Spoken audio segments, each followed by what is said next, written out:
Harimau adalah salah satu hewan paling mengagumkan yang pernah menginjakan kaki di muka bumi.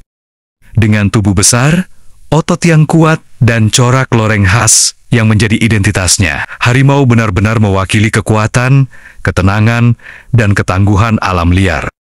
Di balik ketegasan, tatapannya tersimpan kehidupan yang penuh perjuangan dan keseimbangan antara kekuasaan dan kelangsungan hidup. Harimau adalah hewan soliter. Mereka lebih suka hidup sendirian, menguasai wilayahnya dengan ketat, dan hanya bertemu sesama harimau saat musim kawin atau ketika induk sedang membesarkan anaknya. Setiap harimau memiliki wilayah kekuasaan yang bisa mencapai puluhan kilometer persegi. Mereka menandai daerah kekuasaannya dengan aroma, garukan di batang pohon, dan suara auman yang bisa terdengar hingga beberapa kilometer jauhnya.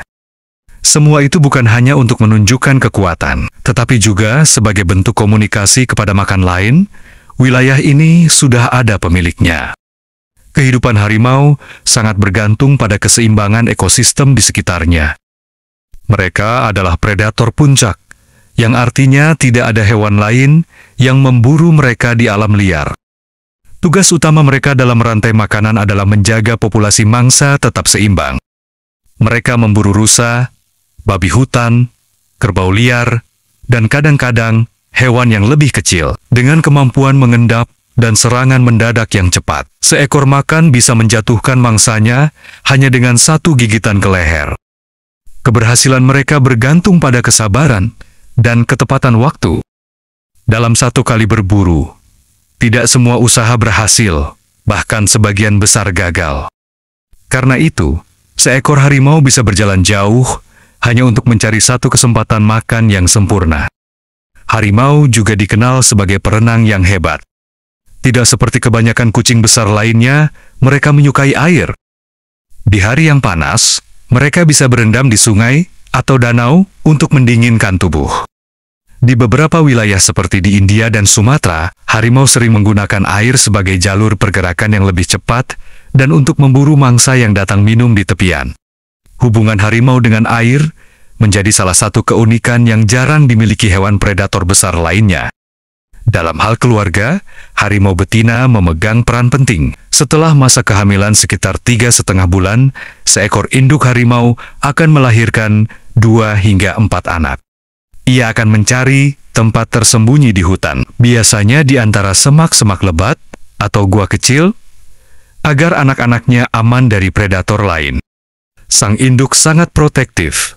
Ia tidak akan meninggalkan anak kinania dalam waktu lama. Anak-anak harimau mulai belajar berburu sejak usia 6 bulan, namun baru benar-benar mandiri ketika berumur 2 tahun.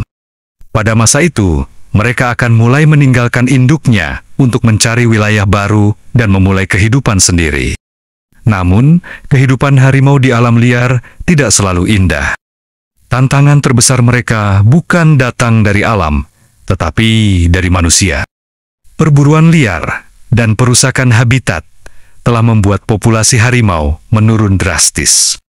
Hutan yang dulu menjadi rumah mereka kini berubah menjadi lahan perkebunan dan pemukiman.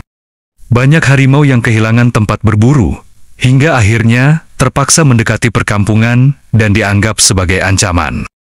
Ironisnya, manusia yang seharusnya menjaga keseimbangan alam justru menjadi ancaman terbesar bagi sang raja rimba ini. Meski begitu, masih ada harapan. Banyak organisasi konservasi yang berjuang untuk melindungi harimau, seperti melalui program pelestarian habitat dan patroli anti perburuan. Di Indonesia, khususnya di Sumatera, terdapat upaya keras untuk menjaga keberadaan harimau Sumatera satunya subspesies harimau yang masih tersisa di negeri ini. Populasinya diperkirakan hanya tersisa ratusan ekor, namun dengan perhatian dan perlindungan yang tepat, mereka masih memiliki peluang untuk bertahan. Harimau bukan sekadar hewan buas. Mereka adalah simbol kekuatan alam yang menakjubkan. Keseimbangan yang halus antara keindahan dan kekejaman kehidupan liar. Dalam setiap langkah kakinya yang lembut, ada sejarah panjang evolusi dan adaptasi. Dalam setiap aumannya, ada pesan. bahwa alam masih memiliki suara, dan suara itu meminta kita untuk mendengar. Jika kita mau belajar dari mereka, kita akan menyadari bahwa harimau tidak hanya mengajarkan tentang kekuatan, tetapi juga tentang ketenangan dan keselarasan dengan alam. Mereka tidak memburu untuk berlebihan. Mereka berburu untuk bertahan hidup. Mereka tidak menghancurkan lingkungannya, tetapi menjadi bagian dari siklus kehidupan yang harmonis. Bayangkan hutan tanpa auman harimau, sunyi, hening, dan kehilangan roh alaminya. Karena itu, menjaga harimau sama artinya dengan menjaga kehidupan itu sendiri. Mereka bukan hanya satwa liar, tetapi juga penjaga keseimbangan yang diam-diam memastikan hutan tetap hidup, sungai tetap mengalir, dan ekosistem tetap berjalan sebagaimana mestinya. Kehidupan harimau adalah cermin dari kekuatan dan kesabaran. Mereka tidak terburu-buru, tidak membuang energi sia-sia, dan tahu kapan harus menyerang serta kapan harus diam. Dari mereka, manusia bisa belajar bahwa kekuatan sejati bukan selalu soal kecepatan atau agresi, tetapi tentang memahami waktu yang tepat dan menghormati alam tempat kita hidup. Begitulah kehidupan harimau. Tenang tapi mematikan, indah tapi berbahaya, kuat tapi penuh keseimbangan.